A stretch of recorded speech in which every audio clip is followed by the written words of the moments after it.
Good afternoon. Good afternoon.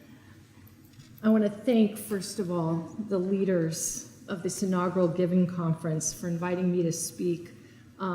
Initiating an event or an organization from scratch is really difficult.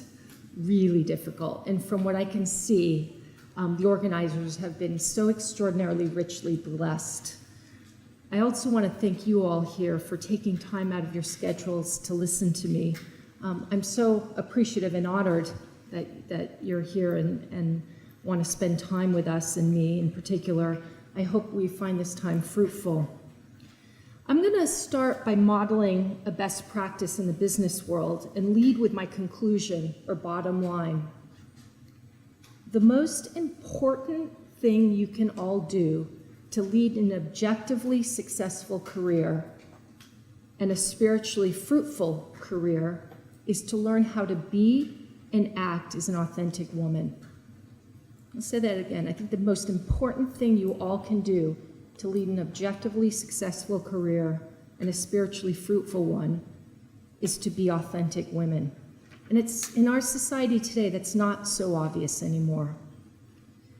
I've never been one to pore over business manuals or advice books. When it comes to how to operate actively in the world, I learn best by experience, specifically failures. I'm really good at failure. Or by observing others in action, not by reading business advice. And this is due, frankly, to a personal fault, pride. I think I can do it better. And to also an intuitive understanding that there's so much rubbish out there, quite frankly, reflecting a faulty anthropology, especially when it comes to women. I'm not a fan, for example, of that recent book, Lean In, that's gotten a lot of press. We live in a culture that views personal experience as a superior form of truth, and this has some benefits, but it has a lot of pitfalls as well. So I thought I might structure my remarks around the unusual trajectory that my life has taken, highlighting things I've learned along the way, which I thought might be helpful to you all, and then explain why Saint Benedicta of the Cross, Edith Stein, is relevant to professional women. And I'm going to then finish with some business etiquette tips and then open it up. I'll talk for about 35 or so minutes and then it'll open up to all you. So I see you had, I believe yesterday, a session about the temperament God gave you. I cannot emphasize enough how important it is, both personally and professionally and spiritually, to know thyself. You need to know which maze to jump into before you can figure out how to navigate that maze well. A well-known line from John Henry Cardinal Newman alludes to this, quote, "God has created me to do him some definite service. He has committed some work to me which he has not committed to another. I have my mission," unquote. Knowing our talents and weaknesses is critical to discerning what that definite service is that God has committed each of us to do and no other. Schooling helps us learn certain things about ourselves, particularly, our intellectual strengths and weaknesses. But in our 20s, where you all are, this period ideally teaches us the difficult lessons about how we're best suited to navigate the world and what our temporal vocations are. God truly wrote straight with crooked lines in my life. And that is the theme of my life that you'll see. So much of my professional and personal life has been animated by my unusual childhood. Because of my father's career, we moved around every couple of years while I was growing up, settling outside Boston when I was in middle school. So from the time I was born until about 12 years of age, we lived in South Carolina, Chicago, Puerto Rico, England, Belgium, California, and then landed in Massachusetts. My parents would probably be arrested today for allowing this, but my first memories are of living in Puerto Rico, walking alone at age 3 to our next door neighbor's house to hang out with a bunch of Cuban girls who lived in the family next door. I picked up Spanish along with English, and that skill has subsequently had a big impact on my career trajectory. A couple years later, when we were living in Brussels, instead of transporting me across town to the English school, my parents figured it'd be easier to enroll me in the school down the street, the French school. That was a very challenging and humbling experience, and one that taught me that I have a particularly hard time with high levels of structure and authority, because it was a very strict French school. I recount these two memories to make the point that my childhood experiences allowed my willful independent streak to flourish, instilled in me an international orientation, and helped me develop abilities to navigate many types of situations. In hindsight, it seems to me that God providentially arranged for my early peripatetic life. God arranges and allows for specific environments for all of us, both negative and positive, that is most suited to the development of what is required to fulfill the role He's planned for us. I'm deeply grateful to my parents, especially my mother, who allowed me to spread my wings at an early age.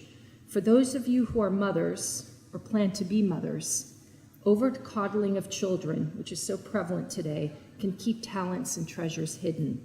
Interestingly enough, Edith Stein wrote about these same dangers some 90 years ago. An element of the finding Jesus in the temple gospel story that always struck me is the fact that Mary and Joseph didn't hover excessively over Jesus. They gave him the freedom to explore on his own. My first major existential crisis proved to be one of my greatest blessings. And isn't it true that often some of our greatest disappointments turn into our greatest blessings? Throughout my childhood, I planned to become a veterinarian. I love animals, just love animals.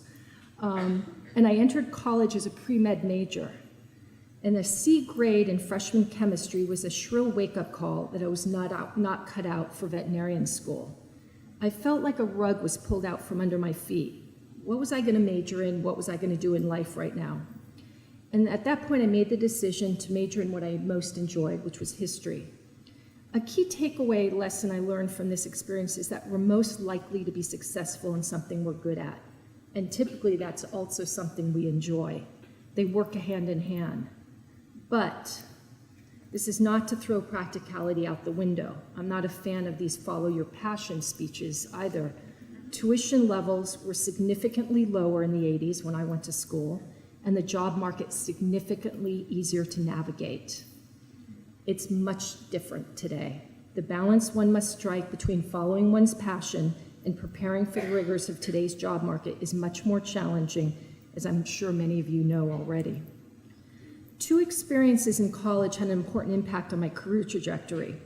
A course about Spain in the Golden Age inspired in me a fascination with Latin America, and a semester spent at the Karl Marx University in Budapest, Hungary, while it was still communist, as one might discern from the name, inspired in me a fascination with communism in Central Europe. It also made me appreciate the US and our system, which before living under communism, I had taken for granted. Kind of as a side note, when I was in fourth grade, I remember this distinctly. We were given these news clips once a week, kind of brought down to a fourth grade understanding level. And I'll never forget watching this news clip, and this was a public school, I don't think they'd show this today, of in Soviet Russia, the Soviet Union, people weren't allowed to go to Christmas Mass. And that made such an impact on me. It's like, how could it be that people in Russia can't go to Mass? I subsequently learned why. And anyway, during my senior year in college, I decided to pursue that master's. And I also started at that point an interview process with the Central Intelligence Agency. I subsequently began work as an intelligence analyst at the CIA during the summer between my 2 years of graduate school and throughout the second year. And then once again, I had a rug pull out from under me moment when I came to the realization that I was not suited for intelligence work specifically or government work more generally.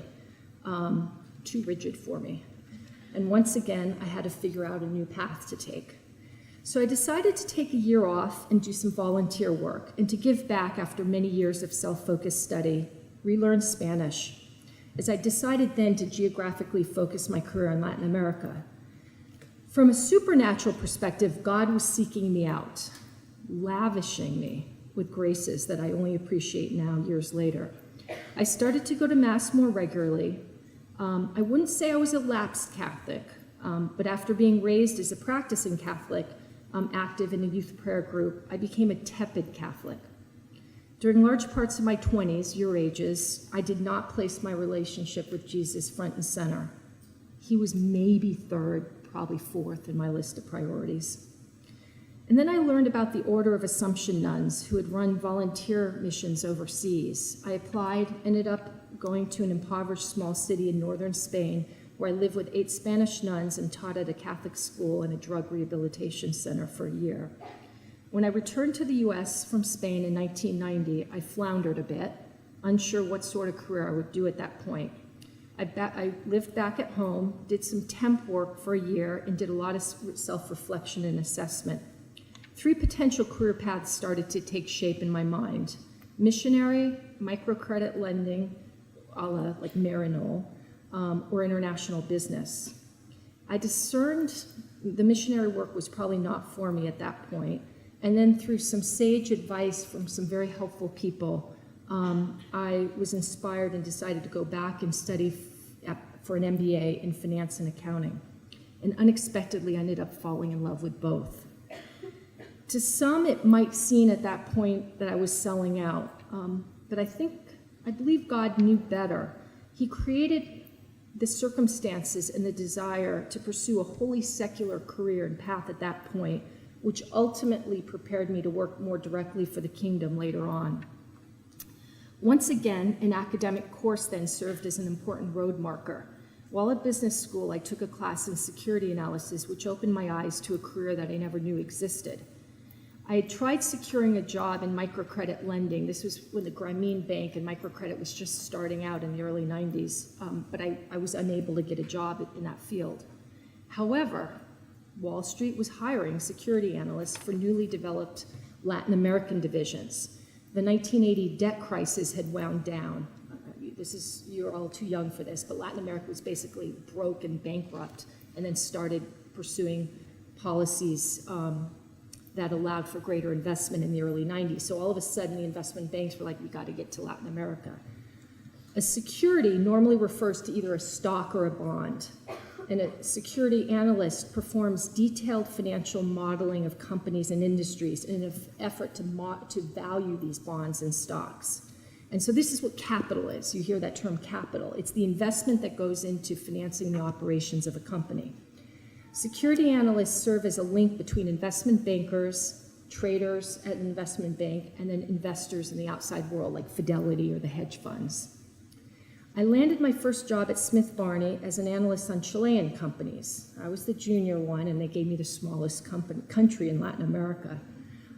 It was a fantastically interesting but extraordinarily intense job, 60 to 80-hour work weeks. My first business trip was to Santiago, Chile, to interview the CFO of a conglomerate that I had to write my first stock report on. I had to go alone. The interview was in Spanish, since the CFO didn't speak much English. I remember it vividly, probably the most challenging professional experiences I ever had. Fast forward, I was downtown, 5 blocks south of the World Trade Center on the morning of 9/11. I'd been working on Wall Street for about 9-10 years and was getting restless, and I was not at peace. I had everything the world told me would make me happy. Fantastic high-paying job at Goldman Sachs at that point, great apartment in New York, flying around the world in first class. Now, they don't do that today, but they did that in the 90s and early 2000s. But I felt empty. And then 9/11, it gave me the courage to take stock of my priorities at that point and reorient myself once again. Jesus had been knocking louder at the door of my heart during the last couple years I worked on Wall Street. I started to go to Mass more frequently and attended silent retreats, including a week-long retreat. I'd always had a contemplative side, and I was yearning to exercise that again. A moment I vividly remember was desiring to spend time on Sunday, a quiet Sunday with nothing but Mass scheduled, and I tried to excuse myself from some work-related conference calls that day. I was working at that point in the hottest sector, telecommunications and technology, during the telco internet bubble, which I don't know if any of you remember, the late 90s, early 2000s. Bubbles happen regularly. Okay, And so work never stopped. And I was told I wouldn't be a team player if I decided to decline to do Sunday conference calls. And not being a team player at Goldman was taboo. Another incident which impacted my decision to leave Wall Street was attending a women's conference in Rome over a long weekend in 2000, organized by some consecrated women. And I decided to stay with these consecrated women rather than a hotel, but embarrassingly had to ask to use their phone for big parts of the weekend. This was pretty much pre-cell phones or pre-normal regular use of cell phones, because I had to participate in more work-related conference calls. So try explaining to a bunch of investment bankers, all guys, who the Italian-speaking woman was who answered the phone I gave them and I didn't want the consecrated to pay for my calls, and where I was staying. I gradually came to the realization that I needed to leave Wall Street, even though I didn't have any clue what I wanted to do next. My faith was critical. It gave me the confidence to trust that God had a special plan for me and that it would eventually become clear. But in fact, I didn't decide to leave Wall Street. I found that the best decisions are non-decisions. I'll repeat this because this has served me so powerfully throughout my life. The best decisions are non-decisions. You just know. And when this non-decision is made, and when you know it's right, usually a great peace comes over you. God's will is accompanied by peace and joy, not agitation and anxiety. A book that's really helped me throughout the years is by Father Gallagher, The Discernment of Spirits. And I understand that's in the bookstore and has been mentioned. A really helpful book. But this just knowing or discernment requires one to spend a lot of time on one's knees, ideally in front of the Blessed Sacrament.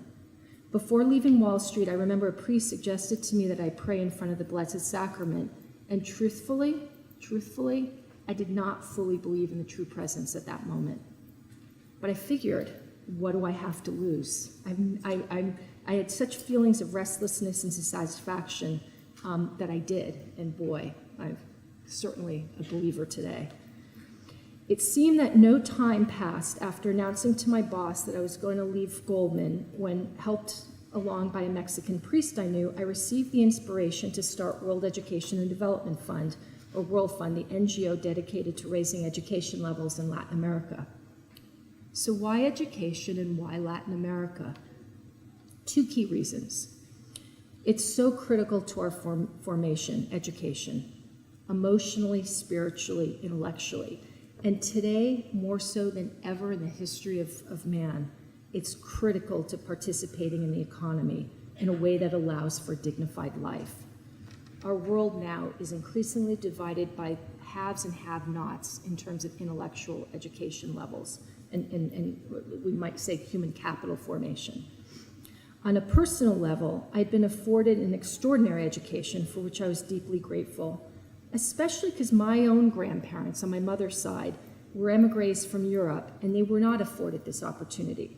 At the tender ages of 82 and 84, the year I graduated from an Ivy League school, they earned their high school equivalency degrees, as they always felt bad about not being formally educated, even though both were autodidacts. I'm emotional because we are so lucky, or lucky, I should say, we're blessed in this room.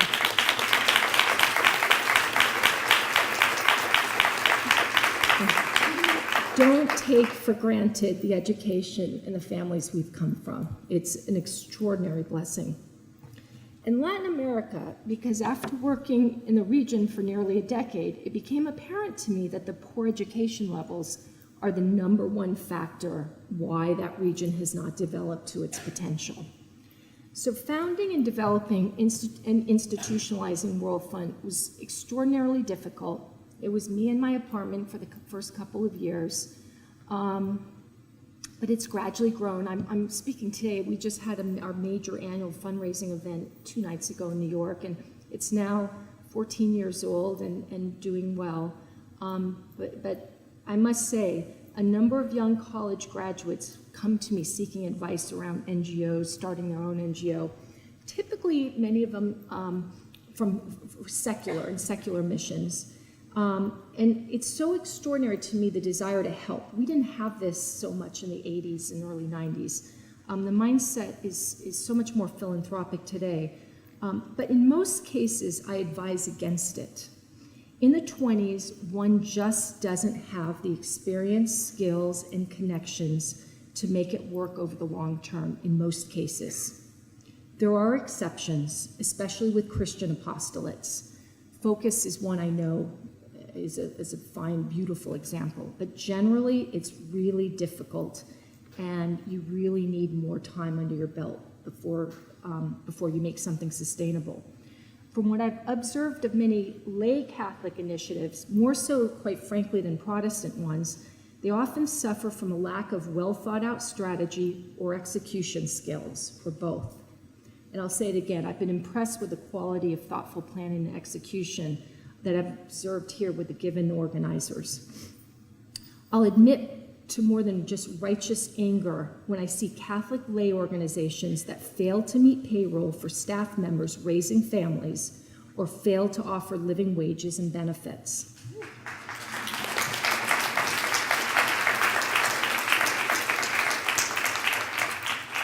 A word of advice for any of you who would like to start their own apostolate or NGO: team up with a more senior mentor or two or more. An ideal mentor has many years of experience running an organization, a good Rolodex, and funding resources themselves. I also might suggest creating a board of directors in heaven. So I picked the most humble, because humility is the most important virtue, one of the most in my opinion, in my humble opinion. So I have, for World Fund, I have Juan Diego. We're incorporated on the day of Juan Diego on December 9th. I have our Blessed Mother. I have San Andreas, Brother Andreas from Montreal, and the Thérèse de Lisieux, the missionary Carmelite. They're fantastic. It really, anyway. So I worked intensively for 11 years at World Fund when about 3.5 years ago, I discerned after much prayer that it was time to move on again. I'm on the board of Christendom College, and right after I decided to leave the day-to-day running of World Fund in February of 2013, the same month that Pope Benedict abdicated, which made me very sad, but it also confirmed my own decision. I figured if he can abdicate, I could do it. So I went on a trip to Rome with a Christendom group, and it was on this trip that I felt called to spend some serious time there. So in the fall of 2013, I flew back to Rome, enrolled in 2 theology classes at Dominican University, the Angelicum, and spent 4 months there. So I know we have some Dominican sisters here. Best 4 months of my life. My one self-imposed rule during that experience was that I would not get on an airplane for the entire 4 months. I'd spent the prior 20 years of my life flying constantly, and I was exhausted and burnt out. While in Rome, I agreed to come to CUA to teach finance full-time. I'd been teaching a graduate seminar in the Economic Development Master's Program here once a week as an adjunct, and then they asked me to come on full-time. Another lesson I've learned over the years is that opportunities that seem to fall in our lap are often God's will. And the things we want so badly, keep hitting our head against the wall to obtain, are very often not God's will. And believe you me, I've spent a lot of time hitting against the wall. I mentioned earlier that I rarely read tracts on business advice, and even more rare do I read advice from secular-minded businesswomen about how to exceed as a woman in business, as they rarely express a correct understanding of the unique female anthropology. Let me suggest again who you should read: Edith Stein and her collected works about women. In an essay entitled The Ethos of Women's Professions, Stein wrote, quote, "A person's attitude towards his or her profession clearly helps determine the results achieved in it. Whoever regards his work as a mere source of income or as a pastime will perform it differently from the person who feels that his profession is an authentic vocation," unquote. This is pertinent advice for us today, whether male or female. There's an inherent dignity in proper work, from cleaning toilets to leading a country. We're made for work. And even work that you don't want to do or a job that you view as a stepping stone to something else, there's a reason God placed you in a certain job at a certain point in time. Do your best and take pride in all the work you do. When I came back from that year of Spain, I sought work via temp agency, as I mentioned. It wasn't what I wanted to do, and frankly, I didn't love it. But I was thankful to have a job, and because this temp job was in a field related to finance, it helped open the next door for me. Edith Stein believed that a woman's calling is that of wife and mother. But for Stein, wife and motherhood meant something beyond physical, writing that, quote, spiritual companionship and spiritual motherliness are not limited to the physical wife and mother relationship, but they extend to all people with whom a woman comes into contact, unquote. And for Stein, the noblest function of the professional woman is the education of the person, the people with whom we come in contact in our workplace. For Stein, a woman's intrinsic value can be summarized by the following two characteristics. One, a woman naturally seeks to embrace that which is living and personal, rather than the objective. So a woman tends to show greater interest in persons and to help others. Her natural line of thought is not so much conceptual and analytical as it is directed intuitively and emotionally to the concrete. And two, she tends towards wholeness rather than specialization. So what specific career advice can we glean from Stein's view that, one, professional woman is made to educate, two, women generally emphasize the individual person over generalized theories or policies, and three, that women view things holistically versus in narrow silos. So let me tell you what happened to me last Saturday, which I think may illuminate Stein's views in action. As I mentioned, I'm on the Christendom board, and a situation came up where a very highly valued employee needed some financial support. And the financial support was such that it would be unusual for the college to do this. And I'm one of two women, I think, on the board. I don't know, there were two of us and all men. And really faithful, wonderful men, deeply faithful, authentically Christian men. And they all argued how absolutely not, we can't do this. This isn't, this is against the policies, it's going to set precedents, this, that, and the other. And I'm just like, this is a deeply committed, good man that needs some help. And so I explained my case and said, I think we should do it. And eventually everyone came around. I think there were, perhaps some doubts. And they ultimately, one of the gentlemen said, okay, this is the year of mercy. I think let's take the merciful route. And I thought this was a prime example when I read Edith Stein of the men focusing more on the process and the general. And, I tended to have a natural inclination. Believe you me, I'm into process and theory and all that. But in this case, this was an individual who needed a little extra help. And it was no skin, quite frankly, off the college's back to do that. These inherent differences between how a woman tends to approach situations versus a man does not mean that women should avoid more typically male professions if her temperament and skills allow. And I'm going to now quote a long quote from Edith Stein because I think it's so wonderful. Quote, individual talent can enable her to embark on any discipline, even those remote from the usual feminine vocations. Even the professions which are termed as masculine could be practiced in an authentically feminine way. In most instances, the work is conducted with other people, and with it, an immediate opportunity is given for development of all female virtues. One can even say that the development of the feminine nature can become a blessed counterbalance precisely here where everyone is in danger of becoming mechanized and losing his humanity. This is a way for professional life to be formed by the feminine characteristic. Thus, the participation of women in the most diverse professional disciplines could be a blessing for the entire society, private or public, precisely if the specifically feminine ethos would be preserved. For example, Mary at the wedding of Cana, in her quiet, observing look, surveys everything and discovers what is lacking. Before anything is noticed, even before embarrassment sets in, she has procured already the remedy. She finds ways and means. She gives necessary directives, doing all quietly. She draws no attention to herself. Let her be the prototype of a woman in professional life. And then finally, my last quote, and then I'll get into some words of advice. Many of the best women are overwhelmed, always on the go.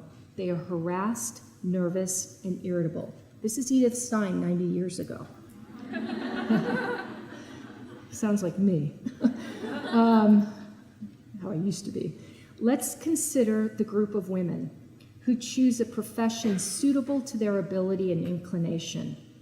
Among them may be found quite a few who discover, after their initial gratification, that their expectations are unfulfilled and they long to be elsewhere. Frequently, this is due to their having taken pains to fill their posts just like men. They have neither searched for nor found the ways and means to make their feminine nature fruitful in professional life, and the denied, stifled nature asserts itself. In hindsight, I see that I myself fell into the same trap when I was on Wall Street. There were no words that I came across back then that would help explain that. So some final words of advice to get a little more profane, perhaps. One, sounds like a cliche, but it's so true. Be true to yourself. Be authentic. To be authentic, you have to know who you are and what makes you tick.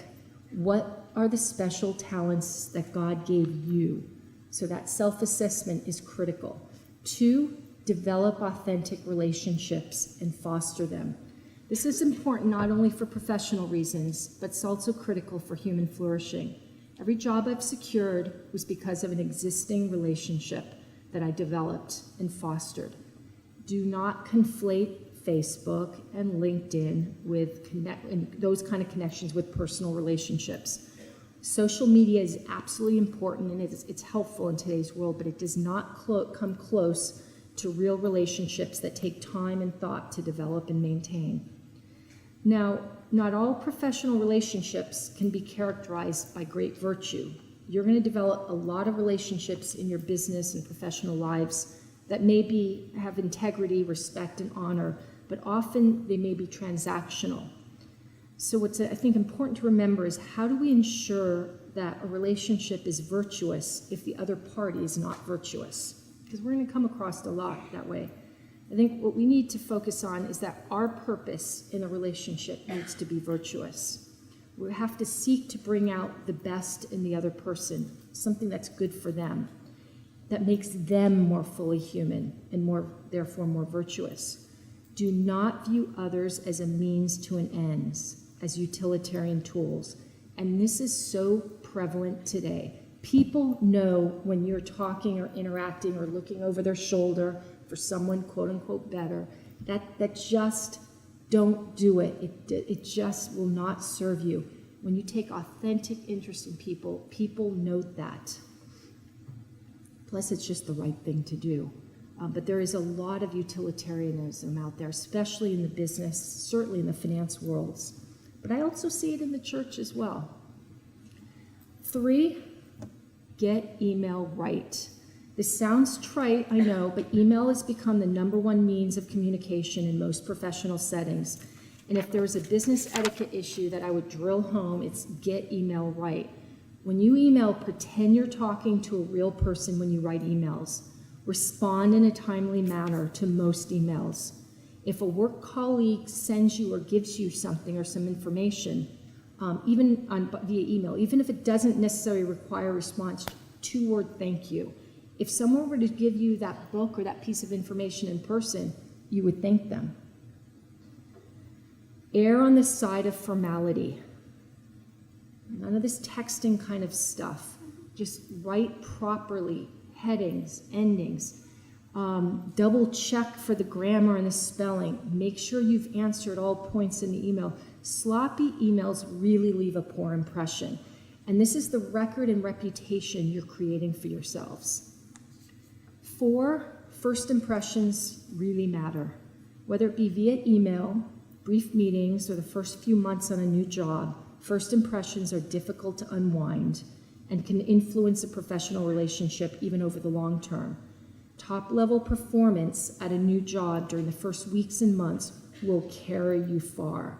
People will give you the benefit of the doubt when you fall through on something, make a mistake, rather than use it as quote-unquote proof that you're a less stellar employee. 5, avoid professions or careers that may not suit you if you have a vocation to marriage and physical motherhood. I've discerned that Jesus made me for himself and that I have an authentic single vocation. So for me, leaving 2 grueling careers on Wall Street and leading an international NGO was not influenced by the need to spend time with family. I believe Marianne Slaughter, for those of you who've known this article, got it right in her much vilified article in the Atlantic Monthly about 2 years ago when she argued, and she's from a very secular perspective, she argued that women cannot have it all. Every single woman I knew on Wall Street either outsourced the raising of her children or was married to a stay-at-home husband in a sort of role reversal of the husband and wife. In many jobs in finance and business, one has little or no control over one's schedule. Markets do not go to sleep.